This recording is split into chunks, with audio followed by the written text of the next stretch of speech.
In the wake of Hurricane Melissa's devastation, stories of kindness and resilience continue to emerge from across the island.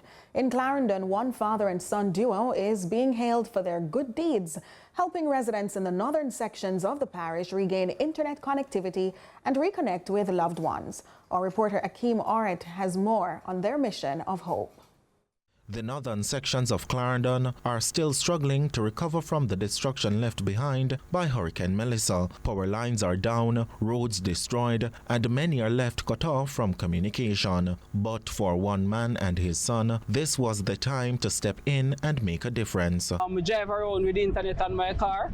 Like people still get connected with them friends and family overseas or who they hear locally where they're in a ear or not so damage. Because as you know, the telecommunication service, we go under 40%. So it's like a minimal amount of person here could actually send or receive information, where in this era I was like the only person. You understand? So we just go around, check, do some aerial, make sure say everybody alright and give update, make them talk to them family and all of them things there. Armed with portable equipment and determination, the father-son team has been working non-stop to restore internet access in small communities. But not only that, Roberts says he is on another mission. When I try to get the business place them up and running. For example, when we do first, we try to power the Western Union, where people could collect funds. And then we do the pharmacy, which is the next ideal location where people come there for your health card, then debit and credit card. Then come, then can't be them prescription because the fee high, and if they don't have the access to the health card, then it make it fee too high. So we make sure that the pharmacy, we have a pharmacy where we have internet where people can use them debit card and so on. Then we start to the wholesale them and all of them that people can use their debit card and so on.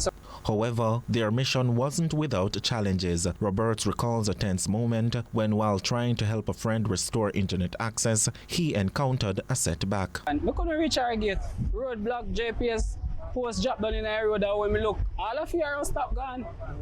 I mean the entire thing, every single thing that in a Lamso district in a Craftail. You understand? So like some things really break my heart for you out there. You know, easy to leave the people them unattended, and it's still so hard. It's hard to leave them and it's hard to stay. It's a lot, me I tell you, like countless hours stops. Gone, gone, gone. Despite the obstacles, the duo says they are not giving up anytime soon, determined to continue bridging the communication gap until every household is reconnected. Reporting for CVM News, I am Akeem Oret.